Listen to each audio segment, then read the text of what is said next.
That's why I wanted to ask you, Mohamed, actually, because last year Masdar actually committed to mobilising, I think it was about $10 billion to unlock about 10 gigawatts of clean energy projects across Africa by 2030. And I was just wondering, in the interim, I think that was at the Africa Climate Summit last year, but what sort of progress are you making towards that aim?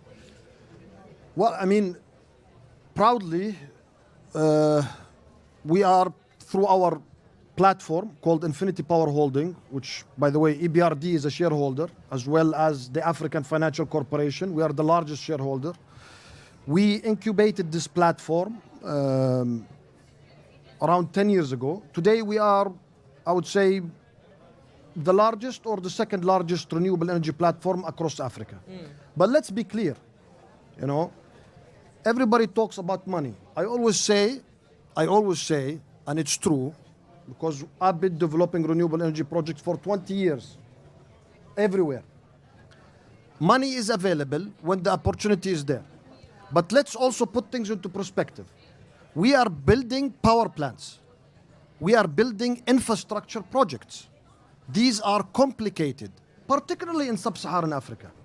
There is no grid in Sub-Saharan Africa, and some of these countries, they don't have access to power because there is no infrastructure. And you are absolutely right, sir.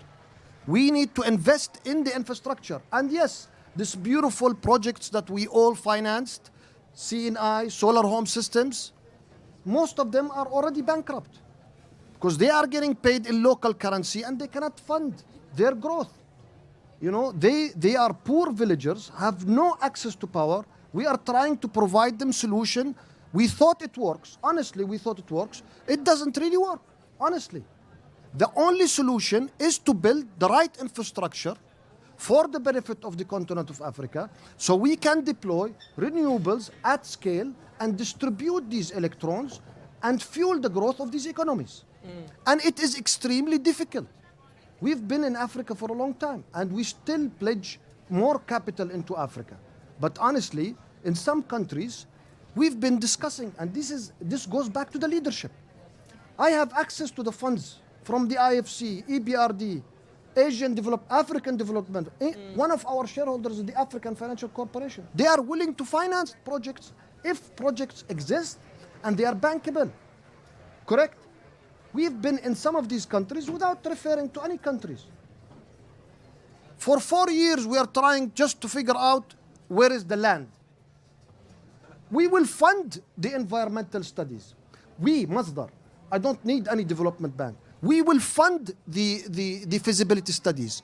We will fund the grid assessment, if you like. And until now, we are trying to get somebody to leave from the office to come and to show us what land is appropriate. This is the reality on the ground.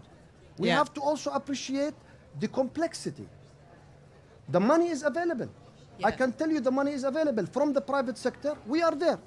And our partners are there. Yeah. So